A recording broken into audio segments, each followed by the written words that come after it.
El tráfico de Ciudad de México bullía bajo el cielo gris de noviembre, mientras Juana Hernández observaba con impaciencia el semáforo.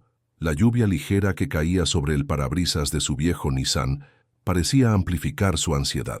Hacía 3 semanas que no sabía nada de su hermana menor, Elena. Las llamadas no contestadas y los mensajes respondidos con brevedad inusual habían despertado una inquietud que ya no podía ignorar.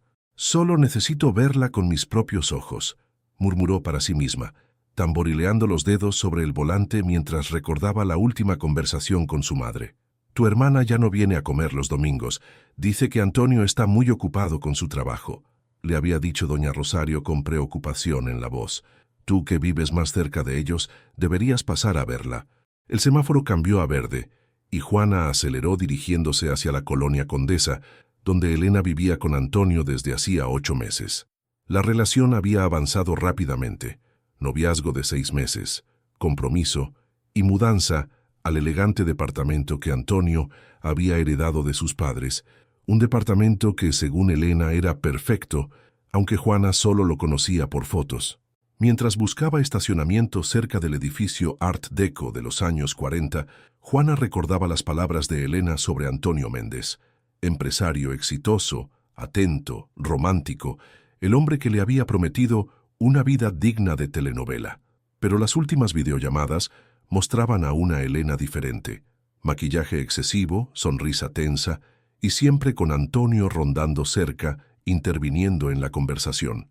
«Ya estacioné, te veo en 10 minutos», había escrito Juana esa mañana sin esperar respuesta. La sorpresa era necesaria. Las excusas de Elena para no recibirla se habían vuelto demasiado frecuentes. El portero del edificio, un hombre mayor de rostro afable, la reconoció de inmediato. «¿Viene a ver a la señorita Elena? Es usted idéntica a ella», sonrió. «Sí, soy su hermana», respondió Juana, agradecida por no tener que explicar demasiado. «El señor Antonio salió hace 1 hora para el trabajo. La señorita debe estar en casa», informó el hombre mientras abría la puerta.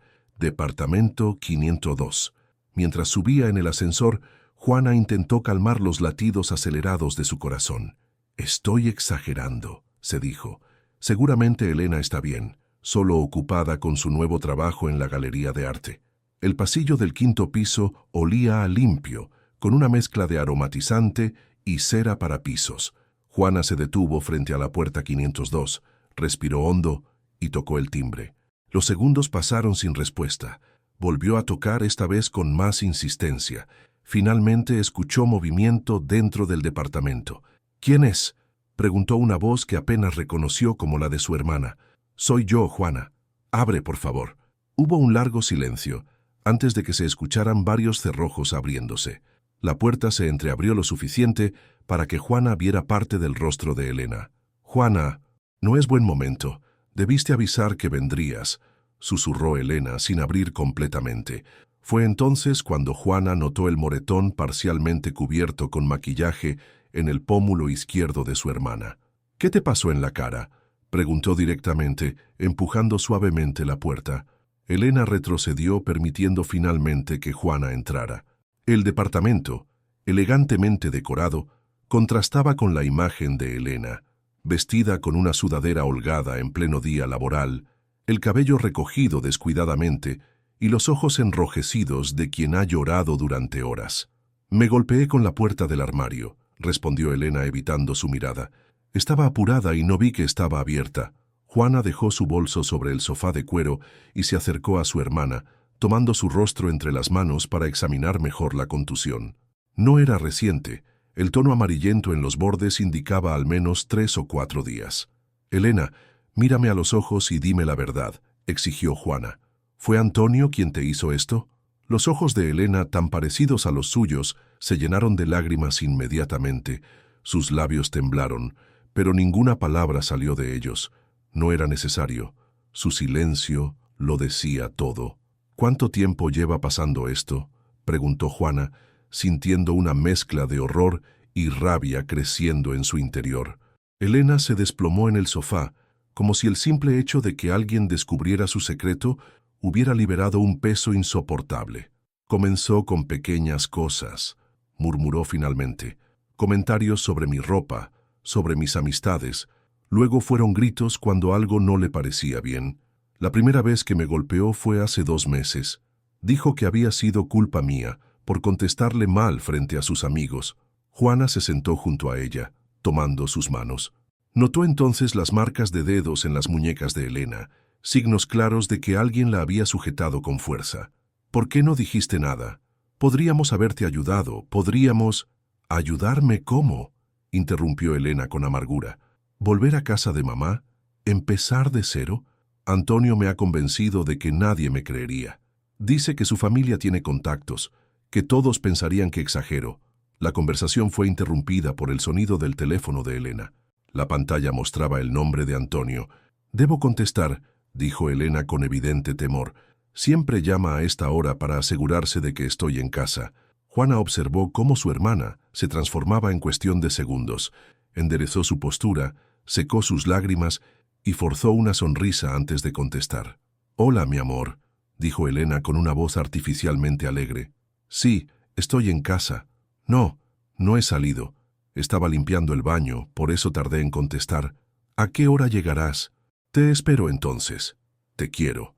Al colgar, Elena permaneció inmóvil como si estuviera procesando cada palabra de la conversación para asegurarse de no haber cometido ningún error. «Volverá a las 6», informó con voz monótona. «Deberías irte antes de que llegue. Se pone furioso cuando recibo visitas sin avisarle». Juana sintió que la sangre le hervía. «No voy a dejarte aquí con él, Elena. Recoge tus cosas. Te vienes conmigo ahora mismo». Elena negó con la cabeza, una expresión de pánico cruzando su rostro. «No puedo irme así nada más. Antonio tiene las llaves de todo, controla mis cuentas, incluso revisa mi teléfono cada noche». «¿Te das cuenta de lo que estás diciendo?», preguntó Juana. «Eso no es amor, es control, es abuso». «Lo sé», admitió Elena. Y por primera vez Juana vio un destello de la hermana fuerte que conocía. «Lo sé desde hace tiempo, pero tengo miedo, Juana. No sabes de lo que es capaz cuando se enfurece». Juana miró su reloj. Eran apenas las 11 de la mañana. Tenían tiempo. «Escúchame bien», dijo, sosteniendo las manos de su hermana. «Vamos a salir de esto juntas, pero necesito que me cuentes todo, absolutamente todo lo que ha pasado. Y luego haremos un plan». Elena asintió lentamente. Mientras la lluvia arreciaba fuera, comenzó a relatar los meses de infierno que había vivido tras la fachada de perfección que Antonio había construido cuidadosamente ante el mundo. El departamento que una vez Elena había descrito como el hogar de sus sueños se revelaba ahora ante los ojos de Juana como una prisión de lujo. Mientras su hermana preparaba café en la cocina, Juana recorría el espacio con nueva perspectiva, notando detalles inquietantes. La ausencia de fotografías de la familia de Elena, los muebles dispuestos con una precisión casi obsesiva y, lo más perturbador, una pequeña cámara de seguridad instalada discretamente en la esquina de la sala. «¿Eso es lo que creo que es?», preguntó Juana señalando el dispositivo. Elena dejó las tazas sobre la mesa de centro y asintió. «Antonio dice que es por seguridad, pero revisa las grabaciones todos los días. Quiere saber quién entra, quién sale y qué hago cuando él no está». Juana sintió un escalofrío. «¿Hay más cámaras?». «En la entrada y en el pasillo. No en la habitación ni en el baño, al menos que yo sepa», respondió Elena, y el «que yo sepa» resonó como una confesión de lo profunda que era su desconfianza. Durante la siguiente hora, sentadas en el sofá con las tazas de café enfriándose entre sus manos, Elena fue desentrañando la verdadera naturaleza de su relación con Antonio. Lo que había comenzado como un noviazgo de ensueño, flores, cenas en restaurantes exclusivos, promesas de amor eterno, se había transformado gradualmente en una espiral de control y violencia. «Al principio pensé que sus celos eran una forma de demostrar cuánto me quería», explicó Elena con la mirada perdida en algún punto del suelo. «Me gustaba sentirme tan deseada, tan importante para alguien. Luego comenzó a revisar mi teléfono, a cuestionar cada mensaje, cada llamada. La mudanza al departamento había marcado un punto de inflexión. Alejada de su círculo social y familiar, Elena se encontró cada vez más aislada y dependiente de Antonio.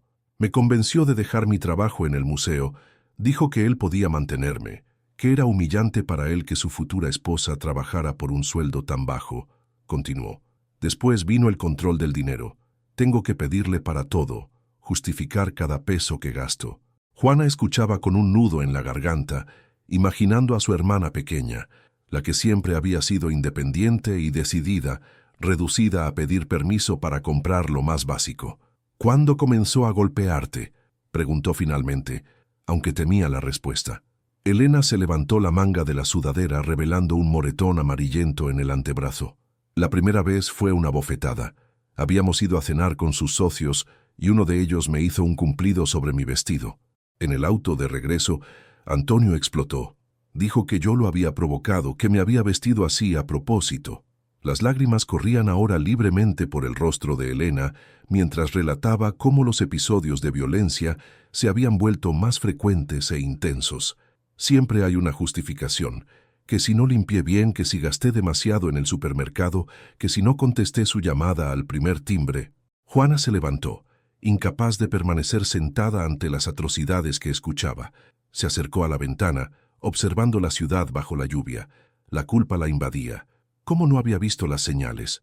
Las cancelaciones de último minuto, los mensajes cada vez más breves, la renuencia a las videollamadas. ¿Alguien más sabe de esto?, preguntó volviéndose hacia su hermana. Elena negó con la cabeza. Antonio es muy cuidadoso, nunca deja marcas donde puedan verse fácilmente. Y cuando no puede evitarlo, como ahora, señaló su rostro, me obliga a quedarme en casa hasta que sanen, o a cubrirlas con maquillaje. ¿Y sus amigos, su familia, no sospechan nada? Su círculo es como él, explicó Elena con amargura. Hombres de negocios que consideran a sus esposas como trofeos, mujeres que han normalizado cierto nivel de maltrato. Además, Antonio es un maestro de la apariencia. Todos lo ven como el empresario exitoso, el novio perfecto. Nadie creería que detrás de esa sonrisa hay un monstruo. Juana regresó al sofá y tomó las manos de su hermana. Yo te creo, Elena, y vamos a sacarte de aquí. Fue entonces cuando Elena reveló su mayor temor. He intentado dejarlo 2 veces. La primera vez amenazó con suicidarse. Se cortó las venas frente a mí. La segunda, su voz se quebró. La segunda vez, me encontró en casa de una amiga. Me arrastró al auto y, Juana, creí que iba a matarme. Dijo que si no podía estar con él, no estaría con nadie.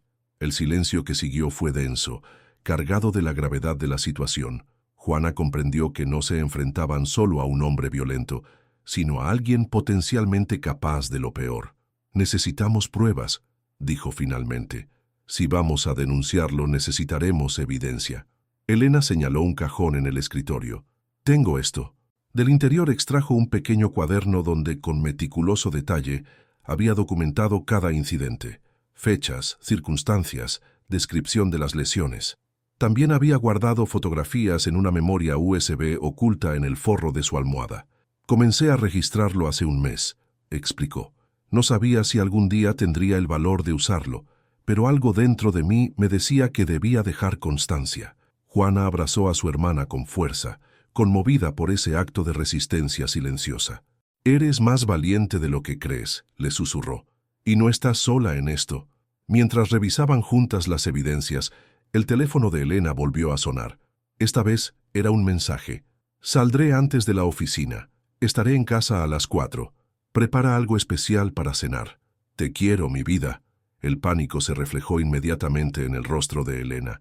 Tenemos 2 horas menos, murmuró. Juana, debes irte. Si te encuentra aquí, no voy a dejarte, insistió Juana.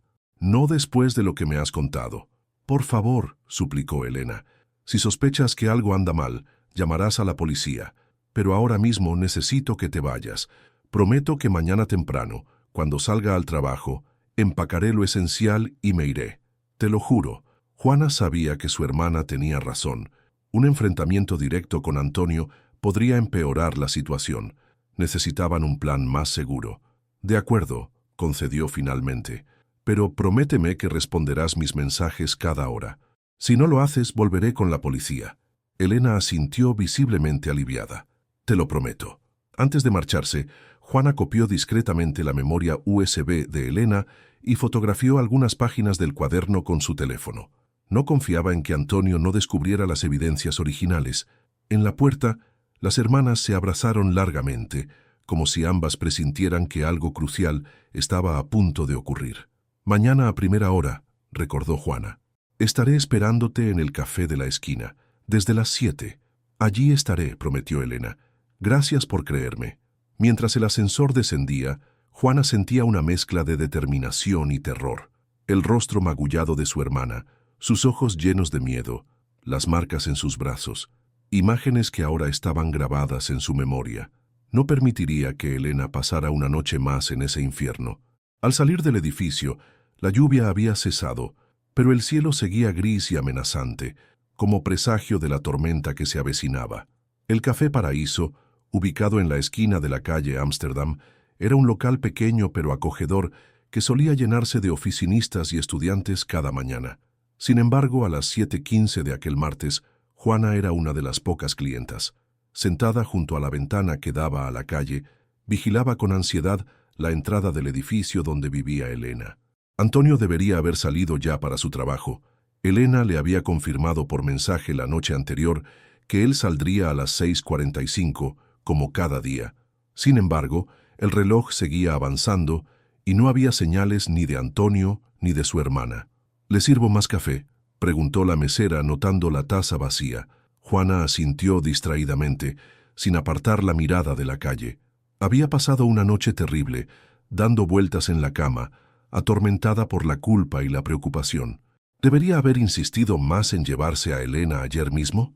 ¿Habría sido un error dejarla pasar una noche más con su agresor? A las 7:30, cuando la inquietud se volvía insoportable, Juana decidió llamar al teléfono de su hermana. El tono sonó varias veces antes de ser desviado al buzón de voz. Intentó de nuevo con el mismo resultado. Envió entonces un mensaje. «Estoy en el café. ¿Todo bien?». Los minutos pasaban con una lentitud exasperante. A las 7:45, Juana pagó la cuenta y cruzó la calle hacia el edificio. El mismo portero del día anterior la saludó con una sonrisa que se desvaneció al notar su expresión preocupada. «Buenos días, señorita. ¿Viene a ver a su hermana?». «Sí, habíamos quedado en encontrarnos, pero no responde mis llamadas», explicó Juana intentando controlar el temblor en su voz. El portero frunció el ceño. «El señor Antonio no ha salido esta mañana. Normalmente pasa por aquí temprano, pero hoy no lo he visto». Un escalofrío recorrió la espalda de Juana. «¿Podría llamar al departamento, por favor? Quizás no escuchan el teléfono móvil». El hombre asintió y utilizó el interfono. Tras varios intentos sin respuesta, se encogió de hombros. «Parece que no hay nadie o no quieren contestar». «Necesito subir», insistió Juana. «Es importante que vea a mi hermana». El portero dudó. Las reglas del edificio eran estrictas respecto a permitir el acceso sin autorización de los residentes. Sin embargo, algo en la expresión desesperada de Juana lo convenció. «Subiré con usted», decidió finalmente. «Tengo llaves de emergencia para todos los departamentos». Durante el ascenso en el elevador, Juana sentía el corazón latiendo en su garganta. Rezaba silenciosamente, aunque hacía años que no pisaba una iglesia, para que sus peores temores no se confirmaran. Al llegar al 5º piso, el portero, don Matías, según la placa en su uniforme, tocó varias veces a la puerta del 502. El silencio que siguió aumentó la ansiedad de Juana. «Voy a abrir», anunció don Matías, sacando un manojo de llaves. «Pero por favor, entienda que esto va contra las normas. Si el señor Antonio se queja, asumo toda la responsabilidad», aseguró Juana. «Solo necesito ver que mi hermana está bien». La puerta se abrió revelando un departamento en penumbra.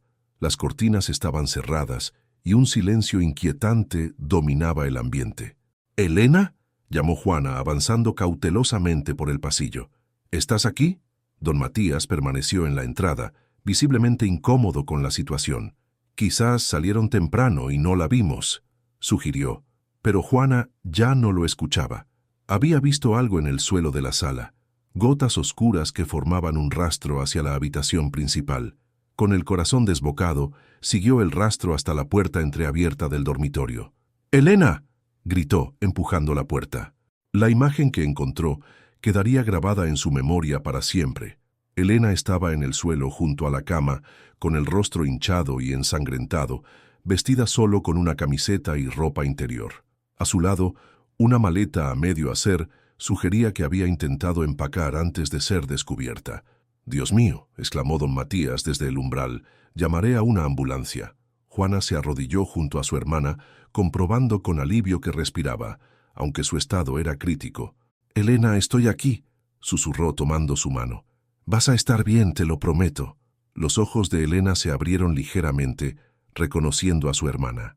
Intentó hablar, pero solo logró emitir un gemido de dolor. No te esfuerces, pidió Juana. La ayuda viene en camino. Don Matías regresó con el teléfono en la mano. La ambulancia llegará en 10 minutos. También llamé a la policía. ¿Dónde está él?, preguntó Juana, recordando de pronto que no habían visto a Antonio. Como respuesta a su pregunta, se escuchó el sonido de llaves en la puerta principal. Don Matías y Juana intercambiaron miradas de alarma. «Quédese con ella», ordenó don Matías, dirigiéndose hacia la entrada. Juana no tenía intención de dejar sola a su hermana, pero tampoco podía permitir que el portero enfrentara solo a Antonio. «Elena, volveré enseguida», prometió, dejando con suavidad la mano de su hermana. En la sala, Antonio acababa de entrar. Llevaba en la mano una bolsa de pan y café, como si regresara de comprar el desayuno. Al ver a don Matías y luego a Juana emergiendo del pasillo, su expresión pasó de la sorpresa al enojo. «¿Qué demonios hacen en mi casa?», exigió saber, dejando caer la bolsa. «La policía viene en camino, señor Antonio», informó don Matías con una firmeza que contrastaba con su apariencia frágil. «Hemos encontrado a la señorita Elena gravemente herida». El rostro de Antonio se transformó. Por un instante Juana vio el pánico en sus ojos, rápidamente reemplazado por una calculada compostura. «¿De qué están hablando? Mi novia está bien. Solo tuvo un accidente anoche. Tropezó en el baño», explicó con una sonrisa tensa.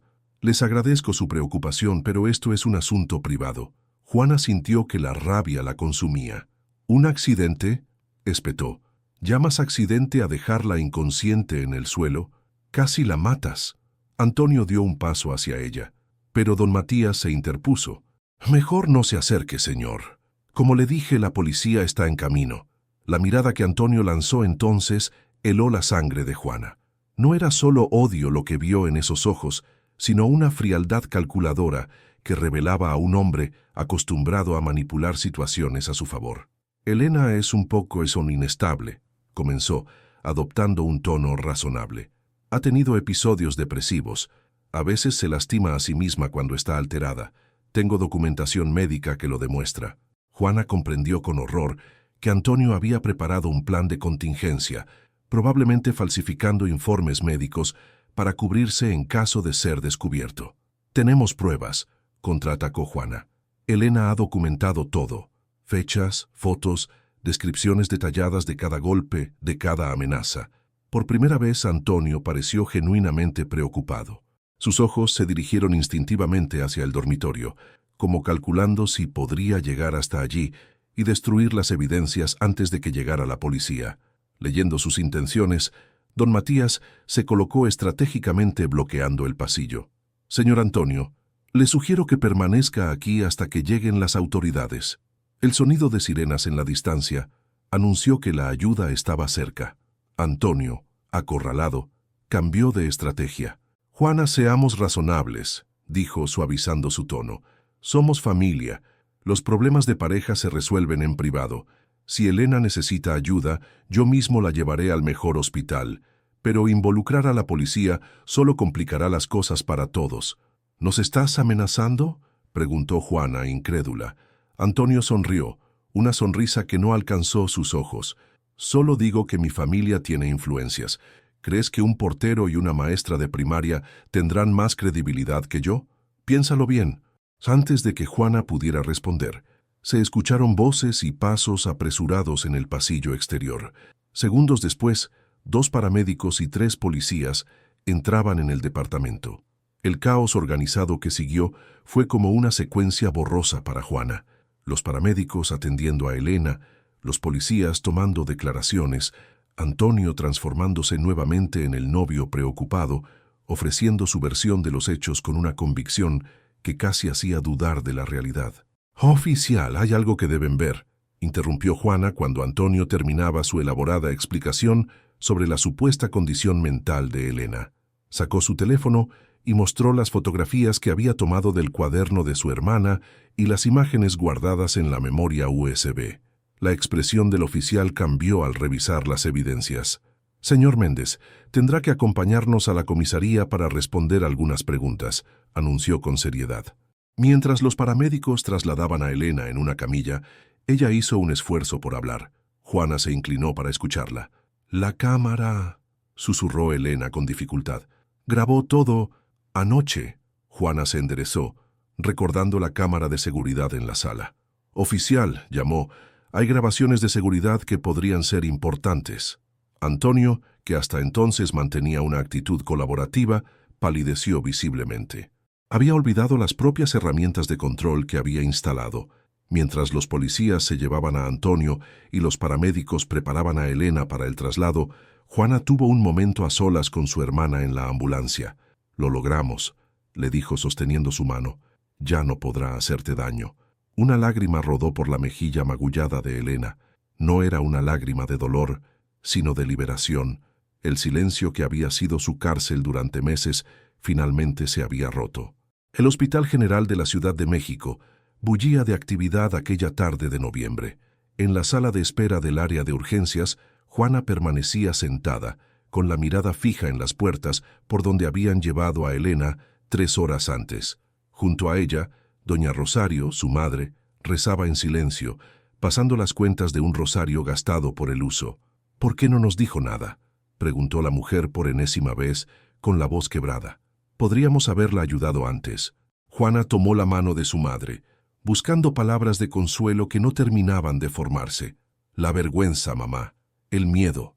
Antonio la había convencido de que nadie le creería, de que estaba sola en esto, explicó Juana, recordando las palabras de su hermana. Una médica de mediana edad, con bata blanca y expresión serena, apareció finalmente en el pasillo. «¿Familiares de Elena Hernández?». Juana y doña Rosario se levantaron al unísono.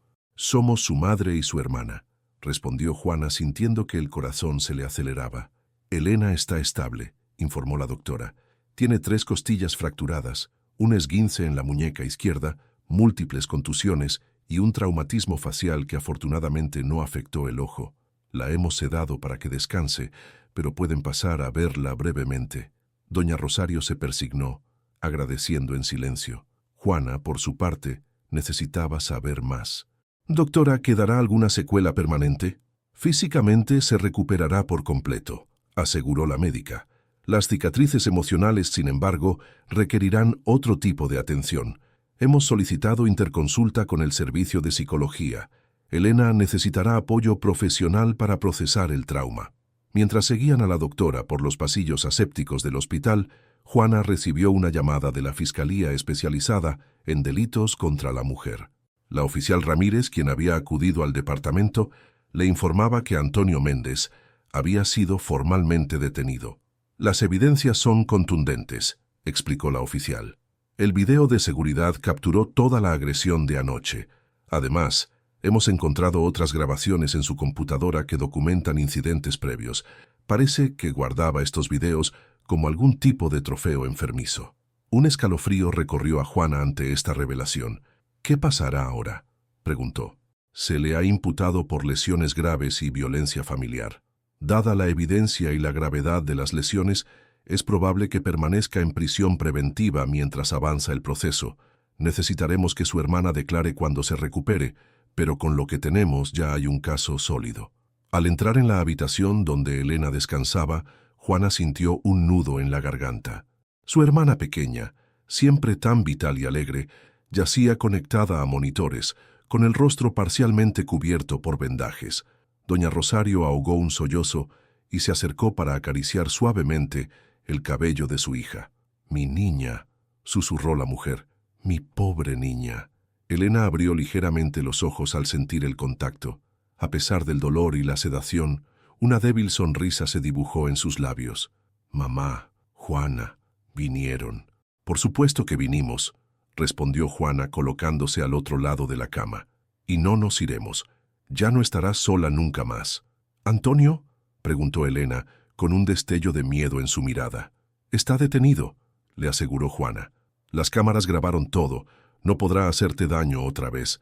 El alivio en los ojos de Elena fue tan profundo, tan visceral, que Juana comprendió en ese momento la magnitud del terror bajo el que su hermana había vivido. No era solo el miedo a un nuevo golpe, sino el terror constante, la vigilancia permanente, la certeza de que cualquier pequeño error desataría la violencia. «Descansa ahora», le dijo, apretando suavemente su mano. «Hablaremos cuando te sientas mejor». 3 semanas después, el apartamento de Juana en la colonia Roma se había convertido en un refugio temporal para Elena. Las paredes amarillas, los libros apilados en cada superficie disponible y el constante aroma a café creaban un ambiente acogedor que contrastaba con la elegante frialdad del departamento que Elena había compartido con Antonio. La recuperación física avanzaba favorablemente. Las costillas soldaban correctamente, los moretones se desvanecían gradualmente y la hinchazón en el rostro había remitido casi por completo. La recuperación emocional, sin embargo, seguía siendo un desafío diario. «Tengo miedo de salir», confesó Elena aquella tarde, sentada junto a la ventana que daba al parque. «Sé que está en prisión, pero sus amigos, su familia, temo encontrármelos en la calle». Juana dejó la taza de té que estaba preparando y se sentó frente a su hermana. «Es normal que tengas miedo. Has pasado por algo terrible, pero recuerda lo que dijo la psicóloga. Cada pequeño paso cuenta». El proceso judicial avanzaba con una rapidez inusual para el sistema mexicano, en gran parte debido a la contundencia de las pruebas y al interés mediático que el caso había generado. La historia de Elena había trascendido lo personal para convertirse en un símbolo de la violencia doméstica que muchas mujeres sufrían en silencio. Todo había comenzado con un reportaje en un periódico local que, respetando el anonimato de Elena, había narrado su experiencia. La periodista, una mujer comprometida con las causas sociales, había destacado no solo el horror del abuso, sino también el valor de documentar, de buscar ayuda, de romper el silencio. El artículo se había vuelto viral en redes sociales. Pronto, otras mujeres comenzaron a compartir sus propias historias, creando una ola de testimonios que desnudaban la magnitud del problema. Organizaciones civiles y colectivos feministas se habían contactado con Juana, ofreciendo apoyo legal y psicológico para Elena. «¿Has visto esto?», preguntó Juana, mostrándole a su hermana la pantalla de su teléfono, donde se desplegaba un grupo de Facebook llamado Rompiendo el Silencio, que ya contaba con miles de miembros. Elena tomó el teléfono y leyó algunos de los testimonios publicados. Mujeres de todas las edades y condiciones sociales compartían experiencias dolorosamente similares a la suya. «Es increíble», murmuró, «tantas voces que estaban calladas y que ahora están encontrando el valor para hablar, inspiradas por ti», añadió Juana. Elena negó con la cabeza. «Yo no hice nada valiente. Tú fuiste quien me rescató». «Te equivocas», rebatió Juana con firmeza. «Documentar cada golpe, guardar evidencias, resistir día tras día, eso requiere un valor inmenso. Y ahora aceptar contar tu historia para que otras mujeres no pasen por lo mismo, eso es heroísmo, Elena». El timbre interrumpió la conversación. Era la oficial Ramírez, quien había estado en contacto constante con ellas durante todo el proceso. «Buenas tardes», saludó la mujer aceptando el café que Juana le ofreció. «Tengo noticias importantes. La jueza ha dictado prisión preventiva para Antonio Méndez por todo el tiempo que dure el proceso».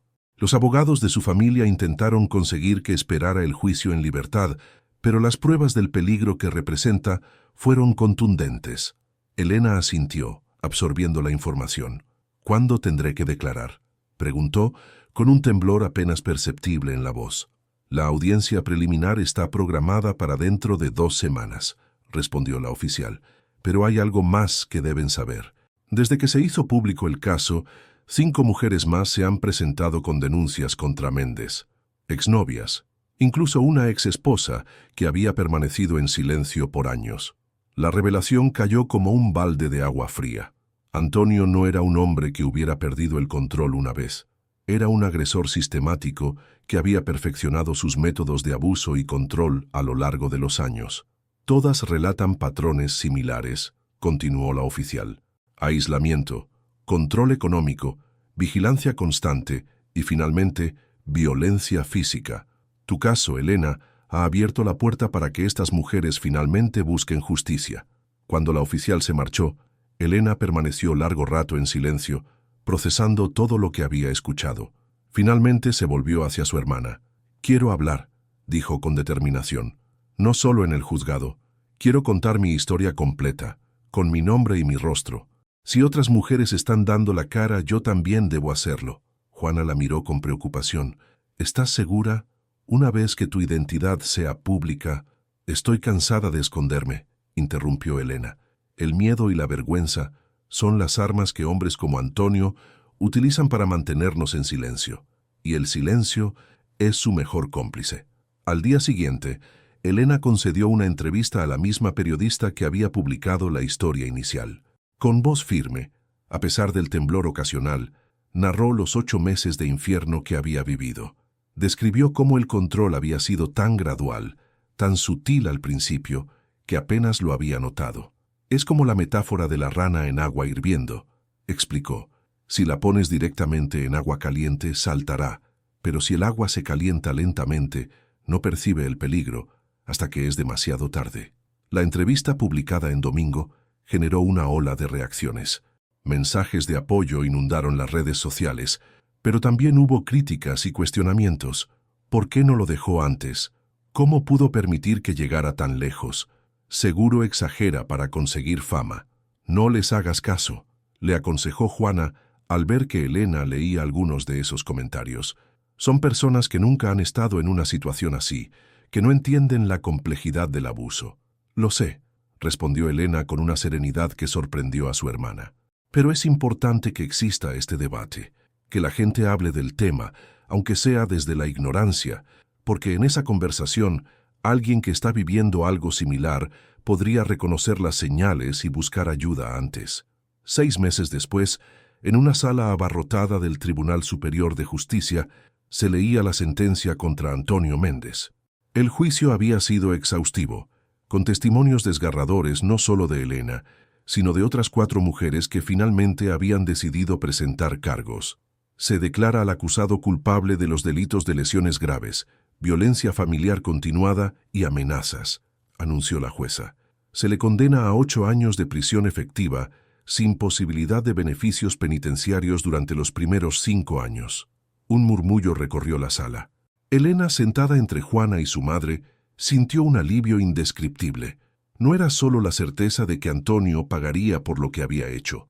Era la validación pública de su verdad, el reconocimiento oficial de que ella no había mentido, no había exagerado, no había provocado la violencia. Al salir del tribunal, un grupo de mujeres la esperaba con pancartas de apoyo. Eran integrantes del colectivo Rompiendo el Silencio, muchas de ellas sobrevivientes de violencia doméstica que habían encontrado en la historia de Elena el valor para cambiar sus propias vidas. «Gracias por tu valentía», le dijo una de ellas, una mujer de unos 50 años con ojos que revelaban un dolor antiguo. «Mi hija dejó a su esposo abusivo después de leer tu historia. Quizás le salvaste la vida». Elena abrazó a la mujer, conmovida más allá de las palabras. Lo que había comenzado como su tragedia personal se había transformado en un movimiento de esperanza y cambio. Esa noche, en la pequeña terraza del apartamento de Juana, las hermanas compartían una botella de vino, celebrando no solo la sentencia, sino el camino recorrido. «¿Recuerdas cuando me dijiste que no era valiente?», preguntó Juana, sirviéndole otra copa a su hermana. «Mírate ahora. Has ayudado a crear un refugio para mujeres maltratadas, das charlas en universidades, has inspirado a cientos a buscar ayuda». Elena sonrió, contemplando las luces de la ciudad. Ya no era la mujer aterrorizada que su hermana había encontrado aquel día lluvioso de noviembre. Las cicatrices, tanto físicas como emocionales, seguían ahí, pero ya no definían su identidad. «Nada de esto habría sido posible sin ti», dijo, tomando la mano de su hermana.